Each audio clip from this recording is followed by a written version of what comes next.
오늘 우리 작년에 송구영 진예배를 안 드려서 그러는지 생각보다 너무 적게 나와 제가 깜짝 놀랐어요. 제가 이 놀라운 마음을 진정시키는 게 되게 힘이 드는데 어떻든 그래도 온 우리들 안에서 말씀 듣고 또 깨닫고 또 돌이키고 도전받는 시간이 되었으면 좋겠습니다. 오늘 본문은 사도 바울이 데살로니가 교회에 쓴 첫 번째 편지의 마지막 부분입니다. 저는 말씀을 준비하기 위해서 오늘 14절을 읽는데 정말 너무 큰 은혜가 되었어요. 사람들이 힘들면 어떤 말씀에도 위로가 되고 정말 적실한 말씀을 만나면 더 큰 은혜가 됩니다. 사도 바울이 오늘 본문에서 데살로니가 교회 성도들에게 어떤 권면을 하고 있는지를 볼 필요가 있습니다. 왜냐하면 어떻게 이 시대를 위로할 수 있을지에 대한 말씀이 기록되어 있기 때문입니다. 교회는 세상의 위로자야 하잖아요. 성도 또한 세상의 위로자야 되고 목사 또한 성도의 위로자야 되는데 우리가 어떻게 하면 이 위로자 역할을 잘 감당할 수 있을까에 대해서 기록을 해놨습니다. 첫 번째로는 게으른 자를 권계하라고 합니다. 여기에 게으름은 우리가 말하는 게을러 터졌다 이런 개념보다는 좀 다른 의미가 있어요. 규모가 없다, 무질서하다, 복종하지 않는다, 제멋대로 한다라는 의미입니다. 권계하라는 것은 이렇게 제멋대로 사는 사람들, 마음대로 생각하고 판단하는 사람들을 마음에 두고, 그러니까 권면을 하되 훈계를 하되 마음에 두고 마음에 품고 훈계를 하라라고 합니다. 여기서 권계하라는 말은 경고하라, 훈계하라는 이런 의미입니다. 마음 없는 책망을 하지 말라는 거예요. 책망을 하되 온건하게 책망을 하고 책망을 하되 마음이 담긴 책망을 하라는 것입니다. 정말 사랑하는 사람으로부터 책망을 들으면, 권면을 들으면, 사랑의 소리를 들으면 오히려 살맛이 나요. 나를 사랑하는 사람으로부터 책망을 들으면 오히려 힘이 나요. 그래서 어떤 사람들은 책망을 듣고 나서 오히려 자기가 사랑받는다는 느낌을 갖고 세상을 더 열심히 살아가는 사람들도 있습니다. 사랑이 없는 훈계는 사람을 병들게 만들지만 사랑의 훈계는 사람을 일으켜 세웁니다. 코로나가 오면서 우리를 걱정해 주는 사람들이 사라지기 시작했어요. 왜냐하면 자기 걱정하기에도 분주하기 때문에 다른 사람을 걱정하는 사람들이 사라져 버렸어요. 여러분 곰곰이 생각해 보세요. 올 연말에 내가 내 주변에 있는 사람들을 얼만큼 생각했는지, 심지어 가족들, 부모님, 형제, 친척들에 대해서 얼만큼 생각했는지 한번 돌아보십시오. 아마 문자 하나도 못 볼 정도로 우리의 관심이 식어 있는 것을 알 수 있을 것입니다. 왜냐하면 남에게 신경을 쓸 여유가 없어졌기 때문입니다.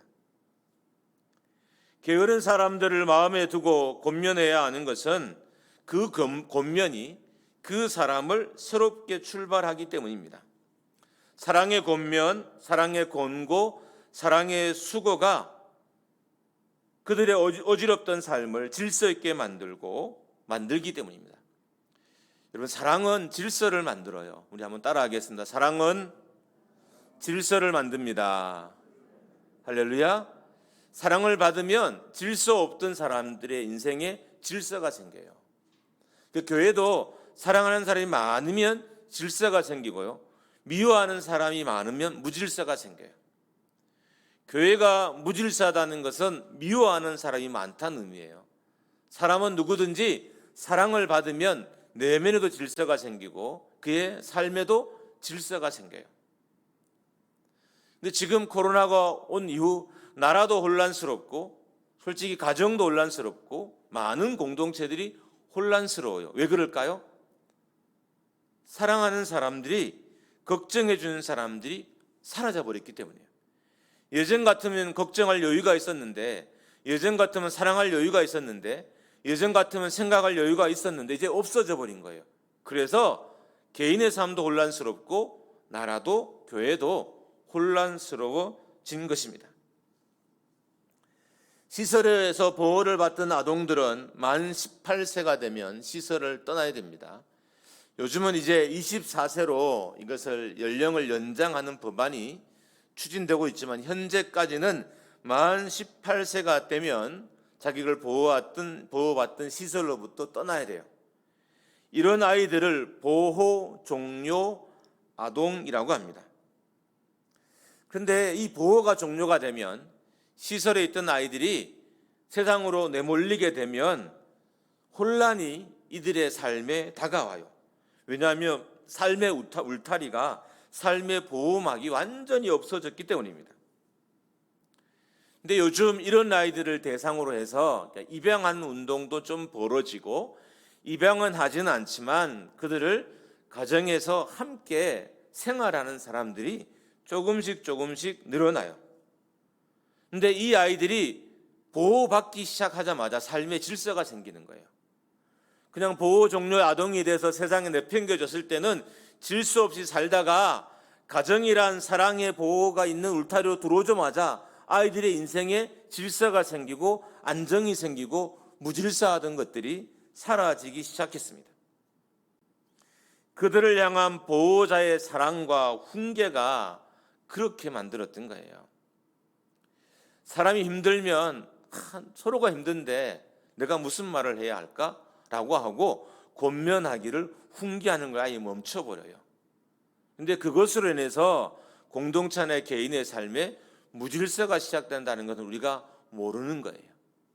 그래서 사도 바울은 게으른 자, 질서 없는 사람들에 대해서 사랑하는 마음을 갖고 그들을 훈계하고 경고하고 권면하라라고 부탁하고 있는 것입니다. 특별히 우리 장로님이 기도했던 것처럼 성숙한 신앙은 질서가 잡히지 않으면 성숙하기 어렵습니다. 어린아이들의 특징은 질서가 없어요. 사도 바울은 질서가 없는 마음이 혼란스러운 삶의 분별력이 사라진 사람들을 마음으로 품고 기도하고 권면하라라고 부탁합니다. 그렇게 마음으로 품고 기도하고 권면하기 시작하면, 훈계하기 시작하면 그들의 삶에 질서가 잡히고 그들의 삶이 평안해지고 그들의 삶에 안정이 찾아오기 때문입니다. 이것이 교회가 해야 될 일이라는 거예요. 여러분, 세상에는 교회만큼 에너지가 많은 단체가 없어요.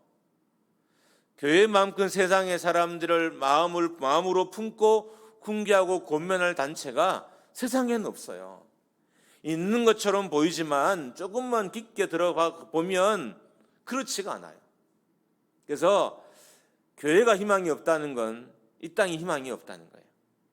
사도 바울은 데살로니가 교회 성도들이 세상을 마음을 품고 그들을 훈계하고 공고하고 또 권면하고 사랑하기를 부탁하고 있는 것입니다. 그래야 세상의 질서가 생기고 세상의 사람들이 성숙해지고 공동체가 온전해지기 때문인 것입니다. 두 번째로 마음이 약한 자들을 격려하라라고 합니다. 마음이 약하다는 것은 소심한 성격을 가졌다는 거예요. 마음이 약하다는 것은 쉽게 상처를 받고 쉽게 포기하고 쉽게 그 마음이 무너진다는 의미입니다. 마음이 약하다는 것은 소심하고 겁이 많다는 의미입니다. 한번 마음이 무너진 사람, 이 사람은 사람에 대해서도 일에 대해서도 두려움을 갖게 됩니다. 용기가 없어집니다. 이런 상태가 오래되면 정신적인 문제가 생겨나요. 여기에서 마음이 약하다는 이 용어는 다른 말로 표현하면 정신박약이라는 의미도 있어요. 그러니까 지적 능력이 부족한 사람이라는 거예요. 그러니까 마음이 약해지면, 그러니까 소심해지면, 그리고 마음이 무너지면 그 상태가 오래 가면 정신적인 문제도 생긴다는 거예요. 그렇게 두지 말라는 거예요. 그런 사람들을 격려하라는 거예요. 사람들의 마음이 더 무너지도록 내버려 두지 말고 사람들의 정신이 더 황폐해지도록 내버려 두지 말라라는 것입니다.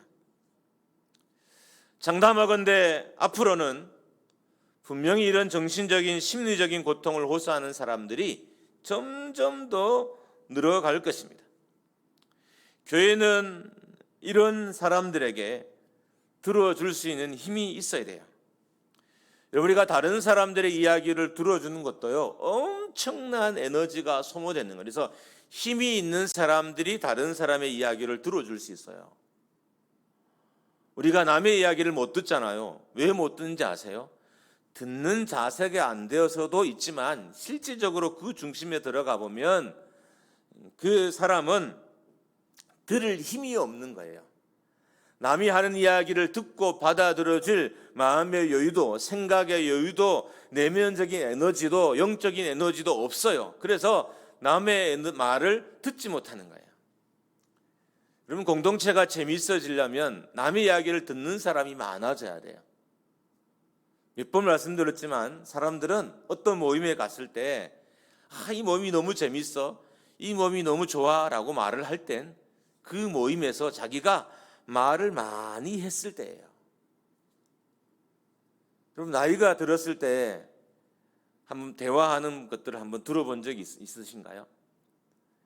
사람들이 내가 말하는 사이를 틈타고 들어와서 내 말을 가로채고 자기 말을 할까 봐 내 말을 촘촘히 이어서 끊이지 않고 계속 하는 거예요. 그래서 상대방이 정말 눈치 빠르고 센스가 없으면 치고 들어오지 못해서 계속 내 얘기만 하는 거예요. 사람들은 남의 이야기를 들을 에너지가 없는 거예요. 지금 세상이 그렇어요. 사람들의 이야기를 들을 에너지가 없어요. 그래서 심지어 설교, 말씀 듣는 것도 너무 어려운 거예요. 여러분, 사람들이 말씀에 집중한 줄 아십니까? 집중하지 못해요. 제가 누차 말씀드리지만 말씀은 잘 들으면 평생을 가기도 하고요, 1조를 가기도 하고요, 10년을 가기도 해요. 근데 우리는 들은 대부분의 말씀이 하루도 못 가고, 아니 듣는 즉시 잊어버리고 나가는 동시에 다 잊어버린다는 것은 그만큼 우리가 말씀을 듣는 영적인 에너지가 없다는 거예요. 그래서 말씀을 듣지 못하는 거예요. 여러분, 왜 공부를 못하느냐? 수업을 듣는 에너지가 없는 거예요. 이미 다 놀아버려서요, 학교 오기 전에 다 놀고 학교 오기 전에 다 써버려서 수업 시간에 그 수업을 들을 에너지가 없으니까 공부를 못하게 되는 거예요. 공부를 잘하는 애들은 시간을 잘 분배해서 수업을 들을 에너지를 남겨둬서 그래서 수업을 잘 들을 수 있는 것입니다. 내적이든 영적이든 힘이 없는 사람은 다른 사람들의 이야기를 들어줄 수 없습니다. 마음이 약한 사람들의 이야기라고 해서 부정적인 에너지가 약한 건 아니에요. 여러분, 사람이 마음이 소심한 사람도요, 한없이 부정적인 이야기 할 수 있어요. 사람이 성격이 조용하다고 해서 긍정적인 이야기를 하는 게 아니에요. 조곤조곤 부정적인 이야기를 아주 정말 잘하는 사람도 많아요. 사람이 막 거칠다고 해서요, 부정적인 이야기를 마음껏 자신 있게 하는 것도 아니에요. 그래서 가만히 보면 소심한 사람들, 마음이 약한 사람들도 생각 외로 부정적인 이야기를 조금 잘해요. 그래서 그 사람들의 이야기도 받아들이려면 내 안에 에너지가 있어야 된다는 거예요. 그러니까 마음이 약하니까 남의 이야기는 듣지 못하고, 그래서 내 부정적인 이야기는 조곤조곤 하고 하니까 결국 공동체나 관계가 깨어지게 되는 것입니다. 좋은 관계는 들어줄 때 만들어지는 거예요. 이야기를 들어줄 때. 우리 남의 이야기를 안 들어요. 듣는 척은 하지만 듣진 않습니다. 흉내를 내는 거죠. 듣는 척하고. 듣는 척이라도 해주면 좋은데 요즘은 그것도 못해요. 그조차도 에너지가 있어야 되기 때문입니다. 교회와 성도들이 왜 영적인 능력으로 무장해야 되느냐? 성령의 능력으로 왜 무장해야 되느냐? 그래야 세상 사람들의 이야기를 들어줄 수 있어요. 세상 사람들은 누군가 자기의 슬픈 인생의 이야기를, 자기 아픈 인생의 이야기를, 자기의 가족사들을 들어주기를 바라요. 근데 우리가 에너지가 없으니까 못 들어주는 거예요. 여러분, 우리가 세상을, 마귀 사탄을 이기기 위해서, 영적 세력과 싸움을 이기기 위해서 성령의 능력을 받아야 하기도 하지만 남의 얘기를 들어줄 수 있기 위해서도 성령의 능력을 받아야 돼요. 그래야 남의 이야기를 들어줄 수 있게 되는 것입니다. 마음이 약한 사람들의 이야기를, 힘든 사람들의 이야기를, 게으른 사람들의 이야기를 들어줄 수 있습니다. 교회와 성도가 힘이 있어야 정신적으로 문제 있는 사람들의 이야기를 들어줄 수 있습니다. 잘은 모르지만 이전 교회에서 제가 부목사로 있을 땐 교회에 문제 있는 대부분의 사람들이 저를 찾아왔어요. 아직도 이유는 잘 모르겠지만 귀신 들린 사람도 저를 찾아오고, 마음에 상처받은 사람도 저를 찾아오고, 정신적으로 문제가 있는 사람도 저를 찾아오고, 심지어 한 20명 정도가 교회에 있는데도 저를 콕 찍어서 저하고만 대화하겠다는 사람들이 있었어요. 잘은 모르겠지만 그냥 오늘 말씀에 빗대어 돌아보면 그때 아마 저는 다른 사람들 이야기를 들어줄 힘이 있었던 것 같아요. 그래서 그 사람들이 정신적으로 문제가 있고 문제가 있어도 자기 이야기를 들어줄 사람은 알았던 것 같아요. 그래서 꼭 저를 찾아서 제가 얼마나 힘드는지 몰라요. 여러분, 귀신 들린 사람들의 이야기를 들으면 힘든 정도가 아니라 너무너무 에너지가 소진이 돼요. 정신적으로 문제가 있는 사람들의 이야기를 들으면 정말 말할 수 없는 이 내면의 허탈함부터 시작해서 공허함들, 이게 만들어져요. 그때 알았어요. 아픈 사람들의 이야기를 들어주는 것이 이렇게 힘들구나. 그래서 영적으로 무장을 해야 되는구나. 여러분, 부부도요, 에너지가 있어야 서로의 이야기를 들어줘요. 직장에서 힘을 다 써버리면 집에 와서 아내 이야기를 안 들어주고요. 딴 곳에서 에너지를 다 낭비해버리면 집에 와서 서로의 이야기를 못 들어주는 거예요. 이야기를 하려고 하다가 끝이 나요. 그러니까 재미가 없는 거예요. 들어줘야 재미있는데. 그래서 사도 바울은 이 데살로니가 교회 성도들에게 마음이 약한 자들을 격려하라라고 말하고 있습니다. 그럼 어떻게 하면 전도를 잘할까? 예수 믿으세요 라고 하지 않아도요, 어떤 사람의 집에 가서 그 사람의 이야기만 잘 들어줘도 그 사람이 막판에 근데 나 교회 가고 싶어요 이렇게 말할 거예요. 왜요? 사람들이 이야기를 안 들어줘요. 여기 학생들도 몇 명 있지만 선생님들이 이야기 들어주던가요? 안 들어주죠. 원래 이야기를 들어주라고 있는 직책인데 이야기를 안 들어줘요. 상담사들도 심지어 이야기를 안 들어줘요. 정신병원을 가도 이야기를 안 들어줘요. 이게 너무 힘든 일이거든요. 그래서 말을 짧게 자꾸 해요. 힘들거든요. 그래서 에너지가 있어야 돼요. 교회가 정말 부흥하기 위해서 에너지가 필요하고 영적인 세력과 싸우기 위해서 에너지가 필요하지만 세상의 이야기, 아픈 사람들 이야기, 슬픈 사람들 이야기를 들어주기 위해서도 우리가 에너지가 있어야 됩니다. 육체의 쉼터도 필요하지만 마음의 쉼터는 더 필요합니다. 우리는 세상에 지친 영혼들의 마음의 쉼터가 되어야 합니다. 세 번째로 힘이 없는 자들을 붙들어 주라라고 합니다. 힘이 없다는 것은 무기력하고 나약하다는 의미입니다. 힘이 없다는 것은 병들었다는 의미도 있고요, 허약하다는 의미도 있습니다.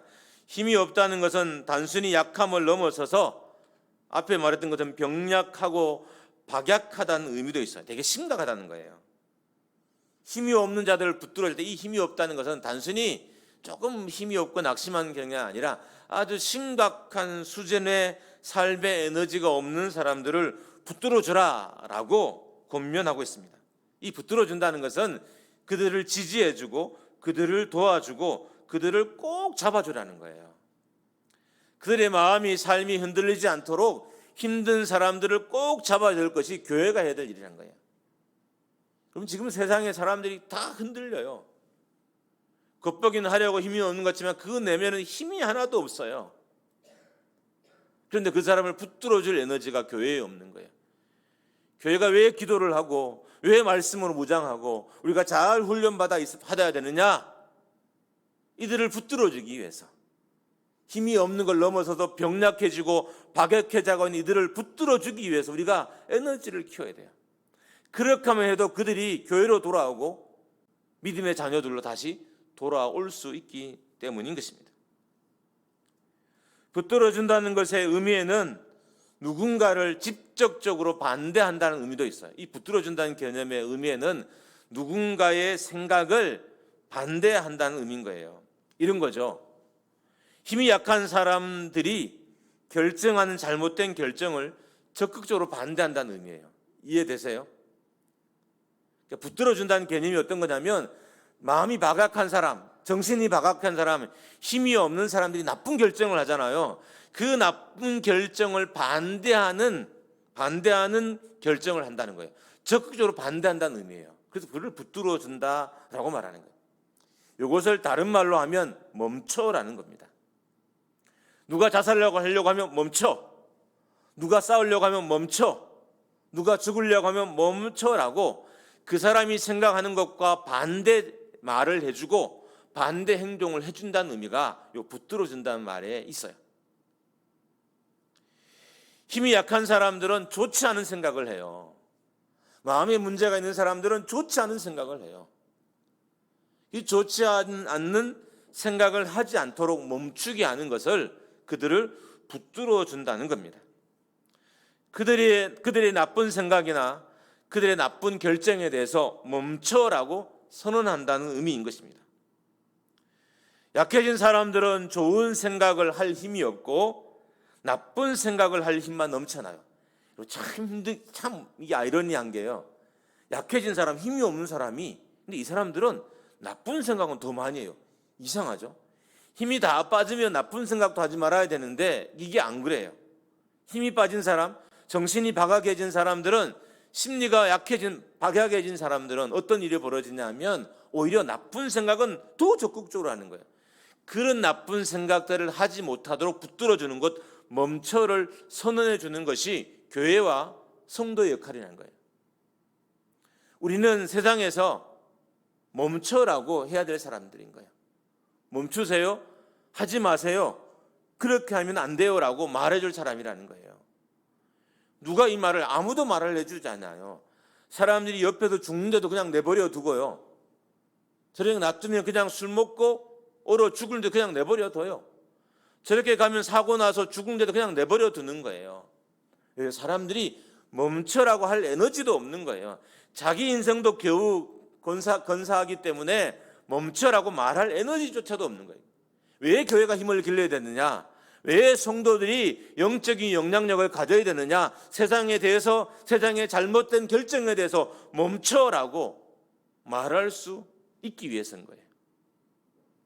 그래서 사도 바울은 데살로니가 교회 성도들에게 마음이 약한 사람들을 붙잡아 주라라고 권면하고 있는 것입니다.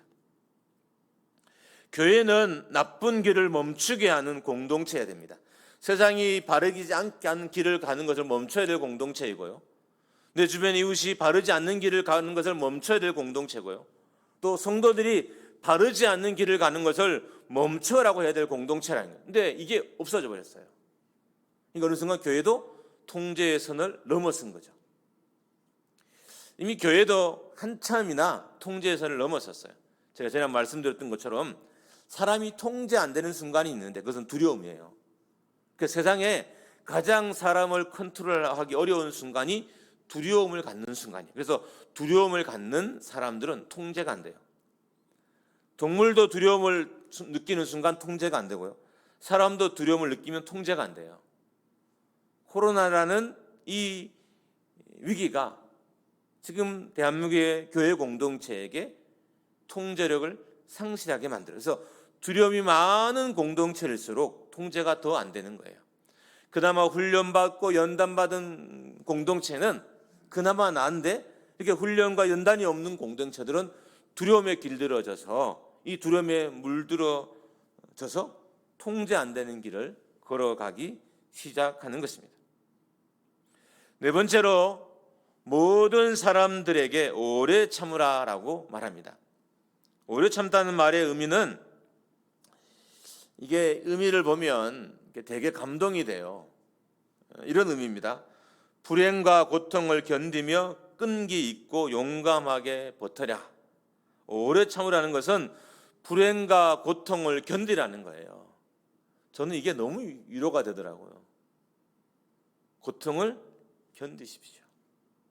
아픔을 이겨내십시오. 우리가 우리 주변에 힘들어하는 사람들에게 이렇게 권면할 수 있어야 돼요. 집사님, 아프죠? 아픔을 이겨내십시오. 집사님, 힘들죠? 힘듦을 이겨내십시오라고 그렇게 권면하라는 것입니다. 불행과 고통을 견디며 끈기 있고 용감하게 버티다는 의미고, 잘 견뎌낸다는 의미고, 화내기를 더디한다는 의미고, 벌하기를 더디한다는 거. 오래 참으라는 것은 화내기를 더디하고 사람들을 벌하기를, 우리가 사람들이 마음으로 막 남들을 벌하잖아요. 이걸 더디하라는 것이 이게 오래 참음의 의미인 거예요. 내가 누구를 정죄하는 걸 더디하고, 여러분, 우리가 신속해야 될 것도 많지만 천천히 해야 될 것도 인생이 너무 많아요. 근데 우리는 항상 반대로 살아요. 신속하게 해야 될 것은 느리게 하고, 느리게 해야 될 것은 신속하게 해요. 근데 오늘 본문에 오래 참으라는 이 말은 벌하는 것, 화내는 것, 그러니까 안 좋은 것을 느리게 하라는, 그러니까 더디게 하라는 의미가 이 안에 담겨져 있습니다. 오래 참음의 의미를 보다 보면 이런 생각이 듭니다. 오래 참음의 결과가 좋은 것이라는 것을 알 수 있어요. 그러니까 이 오래 참으라고 하는 이 말의 의미는 오래 참아라, 그 후에 좋은 것이 온다, 이런 의미가 담겨 있다는 거예요. 자, 여러 가지 의미를 해석해, 잘 견뎌라, 화내기를 더디해라, 벌하기를 더디해라, 이런 의미가 있다 그랬잖아요. 이 말에 그 다음에 뭐가 올까라고 그냥 한번 제가 고민해 봤어요. 그러면 좋은 결과가 온다는 거예요. 그게 뭔지 모르지만 당신이 오래 참으면 반드시 좋은 결과가 온다는 거예요. 맞는 것도 오래 맞으면 좋은 결과가 오고, 고통스러운 거 잘 참고 오래 참으면 좋은 결과가 오고, 내 삶이 고난도 오래 참으면 좋은 결과가 오고, 슬픔도 오래 참으면 좋은 결과가 반드시 오니까 오래 참아라 라고 권면하는 거예요. 이런 말 안 하잖아요. 힘들죠라고 위로는 해도 오래 참으십시오, 좋은 결과가 있을 겁니다 라고 말하지 않잖아요. 그렇게 해야 된다는 거예요. 안 좋은 것은 늦게 더디하고 좋은 것은 끝까지 하라는 의미가 이 안에 담겨져 있습니다. 여기 보면 모든 사람에게 오래 참으라 그랬는데, 이 모든 사람은 모든 상황, 어떤 상황이 생기더라도, 어떤 문제가 발생하더라도 라고 봐도 아마 무난할 거예요. 그래도 오래 참으라는 거예요. 모든 상황이 오래 참으라. 인생에 펼쳐지는 모든 상황이 오래 참으라고 하고요, 어떤 상황이 생기라도 오래 참으라고 하고요, 어떤 문제가 발생하라도 오래 참으라. 지금이 그렇게 살 때라는 거예요. 제가 5장 14절에 이 말씀을 들으면서, 야, 정말 코로나 이 시대에 우리가 들어야 될 말씀이구나. 하나님 이 말씀으로 송구 영신 예배 때 우리를 위로하려고 준비하셨구나라고, 정말 죽으라고는 아니지만 준비했는데 작년에 예배를 안 드려서 그런지 안 오셨어요. 오셔야 될 안수집사님 권사면 와도 이 자리가 꽤 찰 텐데 너무 많이 안 오셔서 제가 하여튼 영상으로는 잘 남겨 놓겠습니다. 여러분, 14절 이후로도 권면이 계속돼요. 교회는 사랑하는 사람에게 사랑하는 마음으로 그들의 회복이 될 수 있는 권면을 해야 합니다. 교회로부터 죽음의 언어가 나오면 안 돼요. 여러분, 교회는 어떻든 생명의 언어를 내야 돼요. 죽음의 언어는 죽음을 만들고 생명의 언어는 생명의 언어를 만들어요. 아무리 힘들어도 생명의 언어를 만들어내야 돼요. 여러분, 그게 교회의 힘인 거예요. 세상이 절망의 언어를 말하고 절망의 구호를 외쳐도 교회는 생명의 언어를 외쳐야 돼요. 모두가 다 죽겠다고 할 때도 그래도 희망이 있습니다. 살 길이 있으면 말할 것이 교회인 거예요. 근데 지금 교회가 어떤가요? 세상보다 더 절망을 이야기해요. 아니, 세상보다 더 절망적인 일이 교회에 일어난 것도 아닌데도, 성도들의 삶이 일어난 것도 아닌데도, 성도들의 삶이 망한 것도 아닌데도 절망을 말하는 거예요. 교회는 설령 십자가가 내 앞에 있어도 희망을 해요. 십자가는 부활이니까. 성도들은 죽음이 앞에서도 희망을 말해요. 죽음은 이후에 영생이잖아요. 그러니까 말씀에는 절망으로 끝나는 말씀은 하나도 없어요. 그 어떤 말씀을 구절을 찾아도 절망으로 끝나는 말씀은 하나도 없어요. 그래서 교회는 생명의 언어가 있어야 돼요. 그리고 그런 언어가 있는 공동체가 살아나고 가정이 살아나요. 여러분의 가정에 생명의 언어가 있으면 자녀가 살고요. 여러분의 공동체에 생명 안에 있으면 공동체가 살아나게 되는 것입니다. 교회는 세상을 향해 세상이 살아나는 메시지를 선포하고 권면해야 됩니다. 교회로부터 죽음의 언어가 나오면 안 되고 절망의 언어가 나오면 안 됩니다. 이 말을 하는 것이 여러분에게 어떻게 들릴지 잘 모르겠지만, 제가 오늘 동료 목회자로부터 되게 행복한 말을 들었어요. 이분은 저랑 성격이 되게 반대되는 사람이에요. 좀 조용하기도 하고, 저처럼 에너지 그렇게 많지는 않고, 활동 범위나 행동 범위도 좀 좁고, 또 그래서 어떻게 보면 교회를 또 잘 하시는 분이기도 해요. 근데 이분이 이제 온라인에서 되게 유명한 목회자예요. 이름을 밝히지 않는 건 요즘 좀 그래야 되겠더라고요. 하도 하는 게 이제 밝혀져 다 드러나는 세상이라서. 그분이 이제 설교를 들었는데, 오지랖이 넓은 사람, 이 사람은 지도자의 자질을 갖춘 사람이라는 거예요. 이 목사님이 그 이야기를 듣고 딱 떠오른 사람이 저였대요. 저는 이게 성도여야 된다고 생각해야 돼요. 성도는 좀 영적인 오지랖이 넓어야 돼요. 그래서 주변에 힘든 사람이 빨리 눈에 띄고, 그래서 그들을 격려하고 돌보는 일에 앞장서는 일들을 게을리하면 안 되는 것이 우리인 것입니다. 이 말이 오후 내내 제가 행복하게 했어요. 그래서 제가 두세 명의 사람들에게 자랑까지 했어요. 저는 항상 왜 이렇게 내 눈에 많이 띄는지 모르겠어요. 아픈 사람도 눈에 띄고, 가난한 사람도 눈에 띄고, 눈에 띄면 또 여러분 모르게 막 펑펑 울다가 막 돈 퍼주고, 어제 보면 거의 지금까지도 그렇게 살았던 것 같아요. 근데 이런 삶에 대해서 부정적으로 말하는 사람도 있고, 참 안 좋게 보는 사람도 있고, 자기 교회나 잘하지 이런 사람도 있고, 여러 말이 들리는데 내가 오늘 그분의 말을 듣고, 그분은 이제 자기 말이 아니죠. 우리가 아주 이제 온라인상으로서 핫한 목사님이에요. 클릭수가 거의 전국에 최고로 나올 만큼 핫한 목사님이신데, 그분이 그 말을 받아요.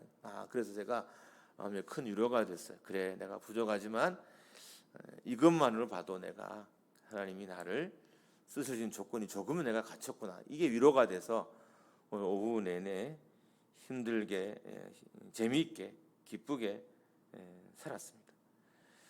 여러분, 그분이 저한테 희망의 언어를 말한 거잖아요. 제가 살던데요. 교회는 세상에 대해서, 성도는 성도에 대해서 이 생명의 언어를 써야 돼요.